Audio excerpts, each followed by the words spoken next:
back to another episode of XOXO Inside Scoop with your hosts, Alyssa and Diana. So, we're back with another episode. Yep. So, how are you feeling about the book? I think it's pretty good so far. I'm about to finish it. I don't know about you, but Yeah, same. But right now we're like in the chapter 2, so I'm already going in, so I already know some spoilers, which obviously before I didn't. So, but it's fun to talk about it and put some points and ask each other questions about what we think about the book and, you know, what happens if something in real life actually happened in the book. I think it's just something really good to talk about. Yeah. So, let's talk about Wesley really quickly. Mm-hmm. How would you, describe him based on your imagination?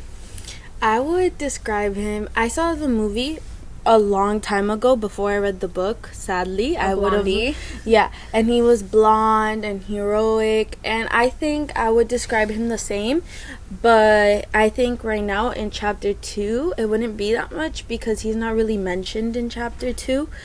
But if I would describe him, if Princess Buttercup wanted him so badly, I would describe him as someone who at least is handsome enough to be with a princess that doesn't like showering, you know. But you know, I'm sorry, I had to roast her for a sec. Princess Buttercup, I'm sorry, you're canceled. I'm canceling you, okay? You need to take showers, okay? This is not okay. I don't care if you're in what is it, the desert, the farm. The farm in your house. I don't care. Take a shower and brush your hair, girl. It's human decency as a woman, okay? Okay. Sorry. I'm done with my rant. Anyways, I would say Wesley was probably a cute guy, you know?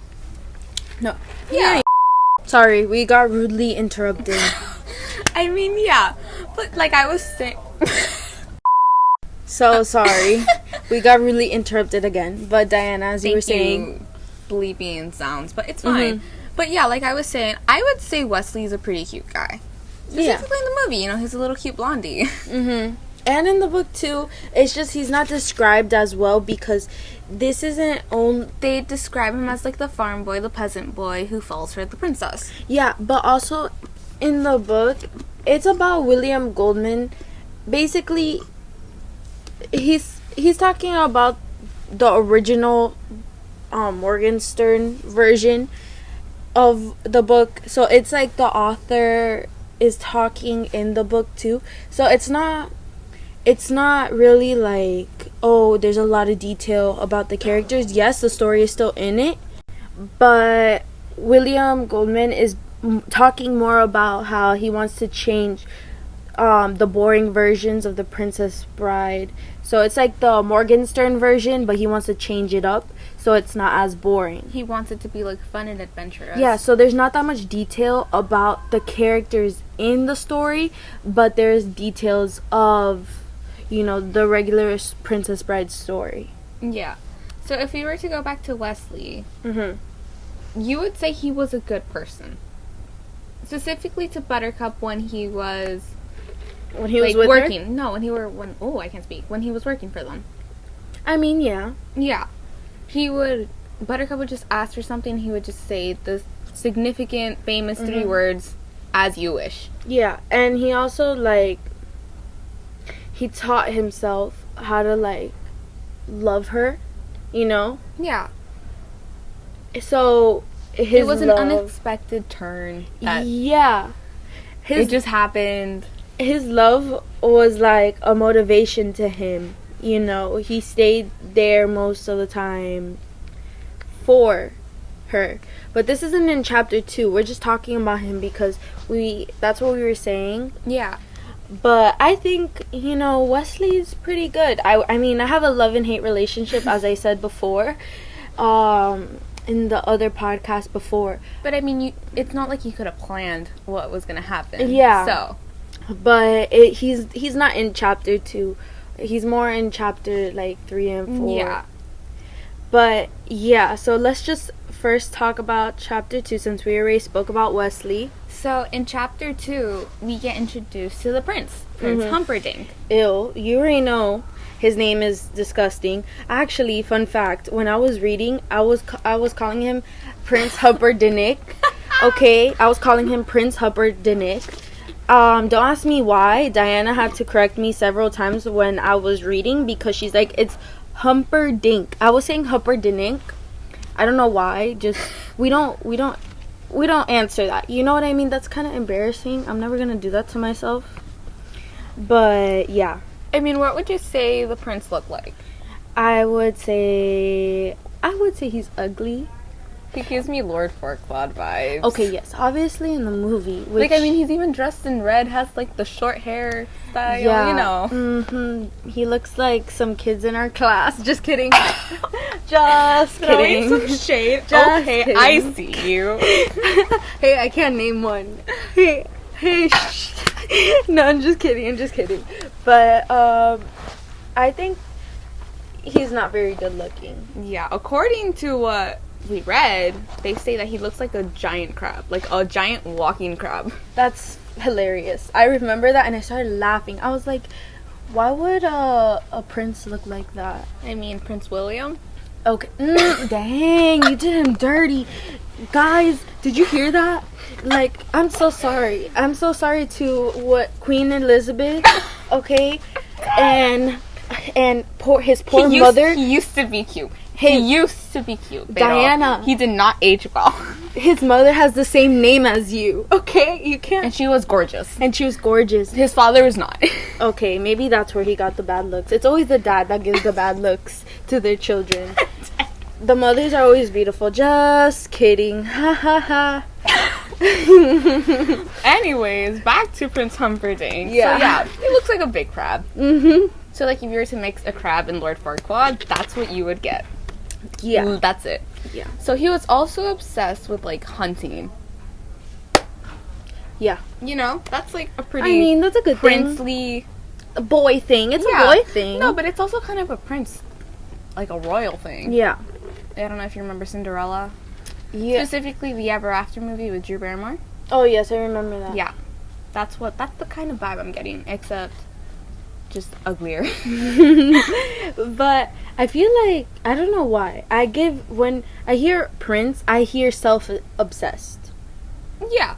Okay, and especially in a fairy tale type of movie, you usually think of a prince as self-obsessed. But not all princes are like that. Not all princes are like that, but... See? Harry! Yeah, Prince Harry. Go. But I think that, especially in this fantasy type of book, that he is gonna be self-obsessed. Yeah. And I'm already reading some of it, and I'm already getting that vibe from him. It's not necessarily like, oh, it's telling me that he's self-obsessed, but by his actions, it's very much, boy, sit down. You know, type of, please, like, calm down. You're not the best. You're not the hype man, okay? Yeah, and as like a hunter, I feel like he has like that big, bulky, like... Yeah, like, I'm a man, physique. Like, I'm not a mama's boy. I'm very much... He's like, I'm a man, blah, I'm blah, a man, blah. yeah. Yeah. He gives me that type of vibe. It's definitely a big no. So, in chapter 2, William Goldman breaks in on us in this chapter to tell us that he's taken out a whole chunk of the original Morgenstern version of The Princess Bride, which honestly, when I read this, I was like, okay, you know, I get it. It's that we got the 50th year version of the book. Yeah. So it was different, and he doesn't want things to be old and boring. He wants things to be new, adventures. He thought that his book was boring, which honestly, I can get it because it was a very old type of, you know, version and book. But I think that the type of fantasy and the type of, you know, the book it is, and the way it's written, I think the Morgenstern version was okay. It was just hard to read and understand. But right now, the book of the 50 year version, what is it? 50th year I think version. so. I think it's much better and more understandable, and especially that the author is talking about his old Morgenstern version, and he's talking about the book and the story. I think it's pretty good. And he also tells us that it's too boring to read, and that he wants us to go back to the plot of the story as quickly as possible.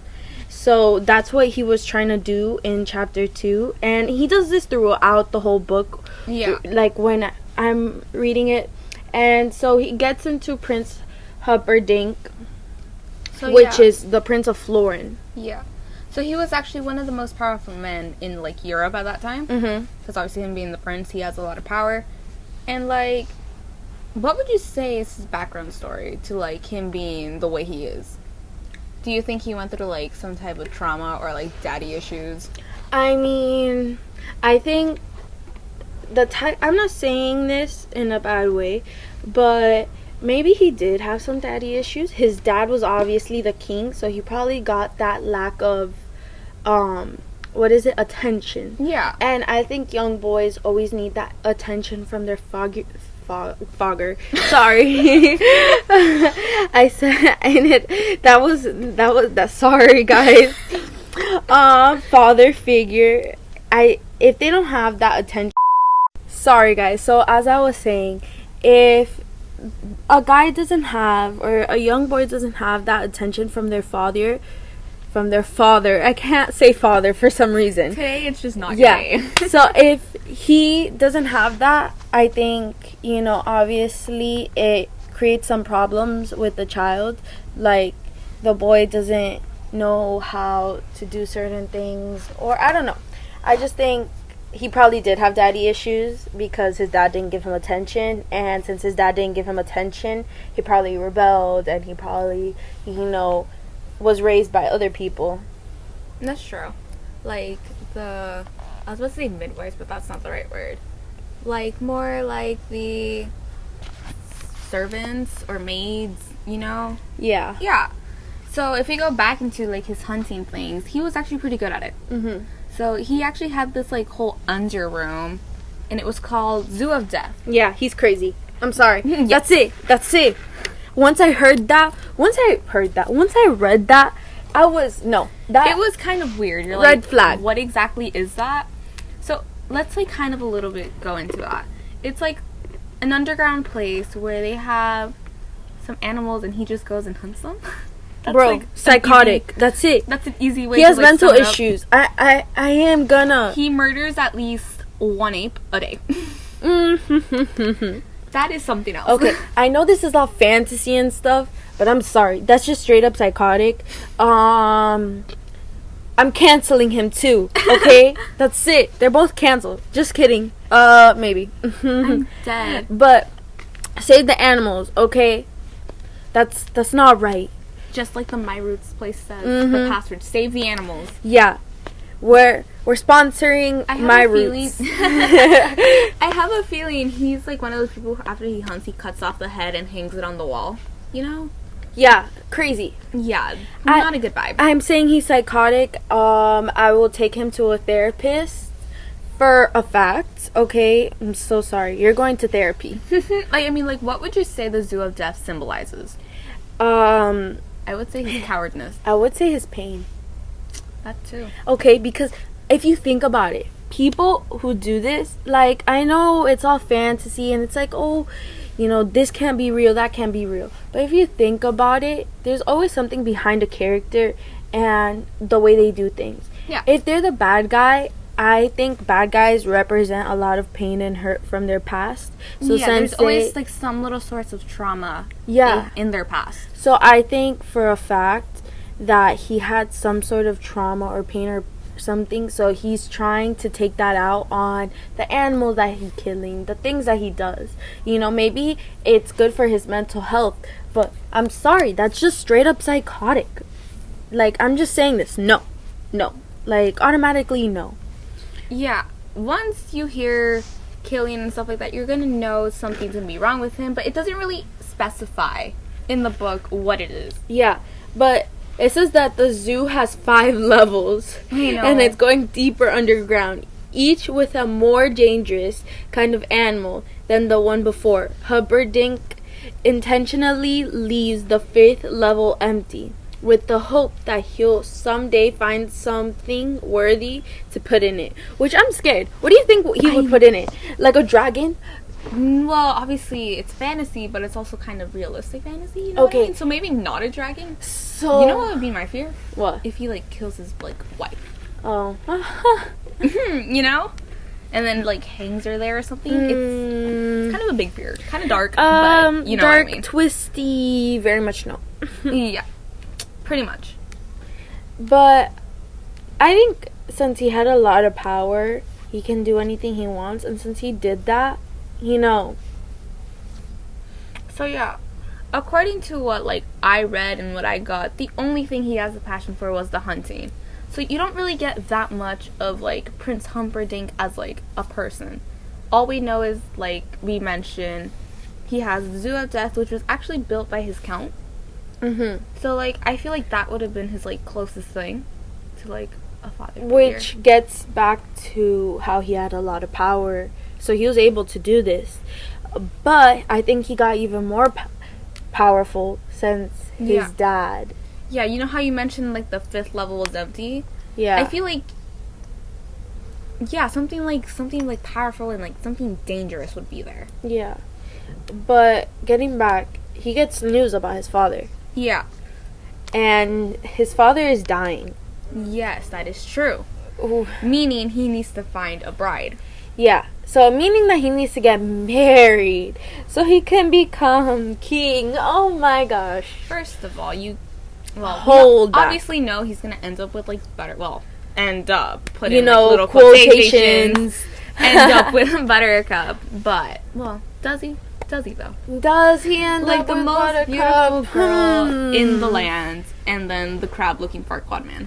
I mean, she wasn't the most beautiful, but was she was on the top. She was there. She was on good top 3. You know what I mean? Even though she didn't shower, which I'm sorry, I'm coming after you, bro. I wonder how her fits were. She was good Zendaya level. Yeah. Zendaya level. Girl, don't compare Zendaya to Princess Buttercup. Well, I mean, back then, you know. Okay, I mean, beauty. I guess beauty. Yeah. But girl, she must have stank. Oh my gosh, she must have stank. I know. We already did a whole episode dedicated to us coming at her for not showering. I'm sorry. It still gets me, bro. Like, I'm still butthurt. Like, let me tell you, throughout reading, I'm like, bro, they want her, and she probably smells so bad. That's how I read. Like, every time I read something and I'm like, this is like gross or this is weird, and I read it about a person and then someone else is like, oh my god, this person is like amazing, they're beautiful. I'm like, bro, they must like smell bad. I don't know how they want to be with that person. Which is, it's weird. I can never either, Diana, okay? No. I can really, no. So going back, obviously, the Count gives Humperdinck the news about his father is dying and stuff like that, which obviously means he has to get married. Yeah. He's actually annoyed by that fact. How would you feel if, like, your parents tell, or, like, not your parents, well, actually, yeah, your parents or, like, someone in that, like, parent guardian title, like, how would you feel if they told you that you had to get married? Okay, well, I think Prince Humperdinck is a man. He's independent, and he probably feels like, why do I have to get married to a woman? I'm already independent. I'm already a strong man. I mean, he has a title already. Yeah, I already have a title, and I'm gonna get a greater title, which shows them more power. But I can control that power because I'm a man, and I can do this. You know, basically, he'll think that he's the top dog. Yeah. Which, if I was in his position as a woman, I would think I wouldn't need a man. I wouldn't need to marry someone. Which that's just in my opinion. Think about it. They have a lot of responsibilities to do. Would they really have time for a spouse? Exactly. But he needs to commit to someone because that's how it worked back then. Yeah, but I wouldn't like it, but I would do it. But it'd be hard because I want to fall in love naturally. Exactly. You don't want to be like, just pick someone. Yeah, I want to be with someone naturally, not like, you know, out of like being forced. Yeah, and obviously to be with someone. The Count Rugen, like, he tells them about Buttercup. So he's interested because he hears like she's one of the most beautiful in the land. So obviously he wants a girl that's super beautiful. Yeah. But as soon as he smells her, he's gonna run away. I'm so sorry. Okay. I'm sorry. This is what we do. Roast Buttercup. I'm 100% gonna roast her. Okay. The whole and when we talk about podcast. the movie and comparing it to the book, I'm gonna roast her outfits. That's just how I am. Okay, and I'm gonna be like, well, in the book, why didn't they say anything about her outfit and the type of like context? I would have just loved reading that, but you know. So yeah, the prince is annoyed, then finds out about Buttercup. And I think that's where it pretty much ends. That's pretty much it for the chapter. Because Goldman is just talking about how he took off a piece of the old Morgenstern version. Yeah. So that was a portion of the chapter, and then it was the other about Prince Humperdinck.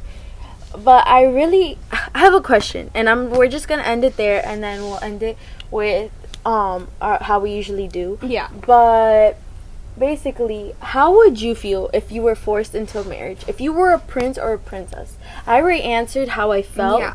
But I have a question for you guys. How would you guys feel if you were forced into marrying someone and you can't really... I have an answer for this. You want to answer it? And then I'll, in the comments, you guys, or wherever you guys want to write to us, you guys can answer. I would be annoyed. Just like him? Yeah, I want it to be naturally. Mm-hmm. And I'm actually getting like Princess Jasmine vibes from this. That's Disney, huh? Exactly. She wanted the title. Mm-hmm. She got it because her father was great like that. Mm-hmm. And she didn't want to marry a prince or anything like any royal. She ended up marrying Aladdin. Yeah. So I can tie the stories between together because she was a princess and Wesley was not any type of royal.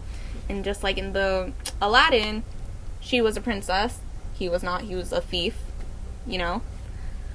Maybe not a thief I would fall for, but I want it to be like naturally. You want to have that connection with that person. Mm-hmm. So yeah, would you want to be forced into marriage specifically with someone you don't know? You just meet them one day, next thing you know, you're already getting married the next. Yeah. So I probably wouldn't like that. Yeah, let's just leave you guys with thinking. Just think about it as you guys hear us next episode. Yeah. But yeah, have a nice day, guys. Yeah. XOXO. Inside Scoop. See y'all next time. Peace.